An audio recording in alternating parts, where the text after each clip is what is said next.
The Happiness Advantage, the 7 principles of positive psychology that fuel success and performance at work.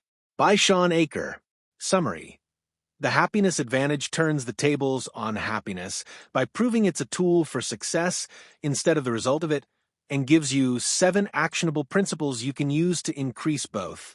Since it was the next suggested book after Happiness, and I told you yesterday that after reading that book you can go deeper into specific happiness tools and topics, the Happiness Advantage is a great next step. Shawn Achor is one of the youngest happiness researchers out there, but his work in positive psychology spreads like wildfire. It's no coincidence he talks about the butterfly effect. He's living it. His TED Talk is among the 20 most popular TED Talks of all time. Here are the 3 lessons I learned from reading the summary on Blinkist. Happiness comes before success, not after it. You can train yourself to be optimistic with the Tetris effect. Fall up instead of down. There are 7 principles in the book in total, but these 3 stood out most to me. Let's take a look. Lesson 1. Happy people become successful, not the other way around. This is the core message of the book.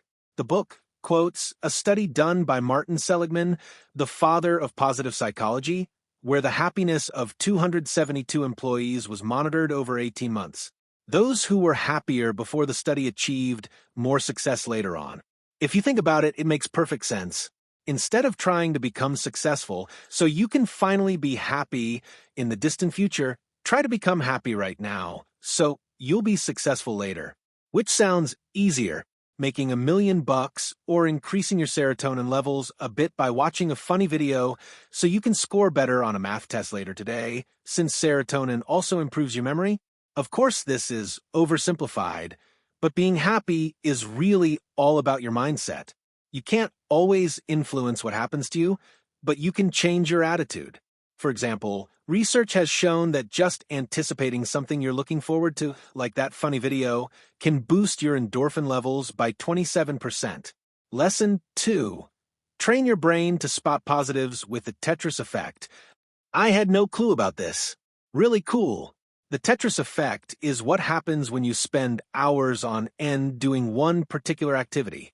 Your brain becomes so engaged that the environment of the activity spills over to the rest of your life. For example, people who played several hours of Tetris per day started seeing the blocks before sleeping and imagining cereal boxes in the grocery store fall into place. Shawn Achor says this can be positive or negative.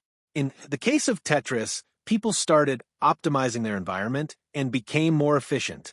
Similarly, you can train your brain to spot the positive things in your life in order to become more optimistic. For example, you can start a gratitude ritual where you write down 3 things you're grateful for each day.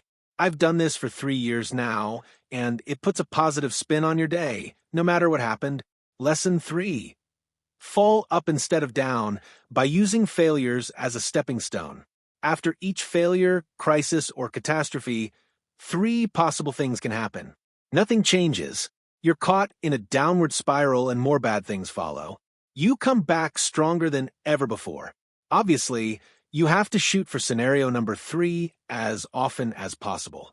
Speaking of scenarios, following a bad event, your brain always makes up alternative scenarios. These are called counterfacts, and this is where you get to take control. You have to choose to believe the alternative scenario that will lead to you working harder instead of less. Here's an example. When Michael Jordan was cut from his high school basketball team, he could have believed that if only he was taller, he'd have been picked. But he can't influence his height, so that would not have made him work harder. Instead, he believed that if only he was better, he'd have been picked. This led him to practice like a madman the next summer, and the rest is history.